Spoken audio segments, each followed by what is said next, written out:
Hey you guys, come with me as I clean my house this morning. First off, it's 4 in the morning and I'm up because I'm trying to make a change in my life. I'm trying to be more productive and start my day out right. So we're gonna start by cleaning my room and making up my bed. But first my bed was broke, so I had to go underneath and fix it because the bed rail went under the mattress. So as you can see, that's what I'm doing right here. So yeah, I'm trying to form new habits. I'm trying to start making content when I wake up in the morning every day. So I'm trying to make this a habit. I'm up at like 4 something in the morning. I usually always get up around 5, 6 o'clock. But I decided to get up earlier this morning so I could be more productive. Another plus side of waking up this early, you can get up before the kids and feel like you got more time for yourself. So that's another reason I get up this early.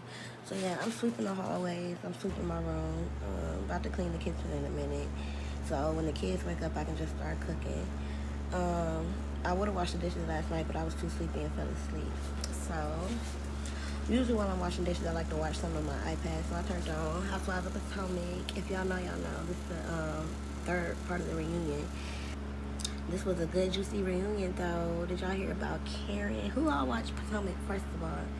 But yeah, anyways, I'm finished with the dishes. About to clean my counters, because it ain't cleaning the kitchen unless you clean the counters and clean your sink and sweep the floor and the stove.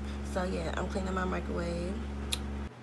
And y'all don't be talking about my bows on my cabinet. I decorated for Christmas.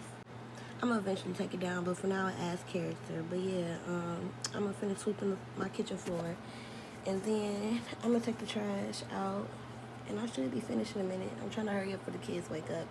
When they wake up, I'm probably gonna make them breakfast and then start my day. So I got another video I should be making after this. Get ready with me. So y'all stay tuned for that. And yeah, trying to set a good example of getting up and getting y'all's houses in order. Cleanliness is next to godliness. And your head feels like you're so much in a better space if your house is clean. But that's it for my cleaning vlog. I hope y'all enjoy it. Bye.